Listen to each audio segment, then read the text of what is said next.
이번 발사에서 김정은 국무위원장이 이 발사 현장을 참관했는지는 아직 확인되지 않고 있습니다. 다만 이틀 전에 평양 주택 건설 착공식의 모습을 드러낸 거 북한 언론이 보도했어요.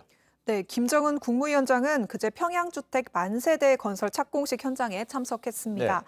김 위원장이 현장 횡보에 나선 거는 올 들어서 처음 있는 일입니다.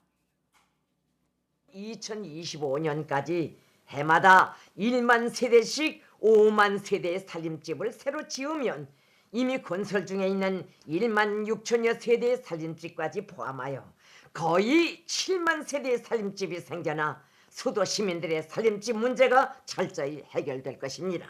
사실 도전과 장애가 그 어느 때보다 혹심한 지금과 같은 상황에서 이런 대규모 건설을 하는 것 자체가 상상밖에 엄청난 일이 아닐 수 없습니다. 김 위원장은 오는 2025년까지 총 5만 세대의 주택을 짓겠다고 밝혔는데요. 이번 현장 횡보는 대북 제재와 코로나19 여파로 어려운 상황에서 경제 발전을 격려하는 모습 연출한 걸로 보입니다. 네, 지난해죠. 김정은 위원장이 힘줬었던 사업, 바로 이제 평양 종합병원 완공 계획이라든지. 근데 이게 코로나로 인한 이 국경 봉쇄 장기화 등으로 좀 실패로 돌아갔습니다. 그런데 이번에 대규모 주택 건설 사업을 북한 매체가 이렇게 대대적으로 보도하고 있고요. 또 이제 중국의 대북 지원이 재개되는 것 아니냐.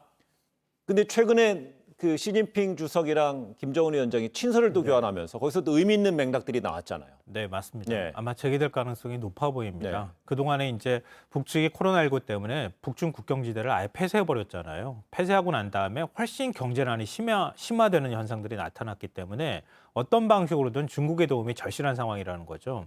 앞서도 제가 말씀드렸던 것처럼 군사 도발의 수위를 높여가는 것도 바로 그런 지점하고 관계가 있을 거라고 봅니다.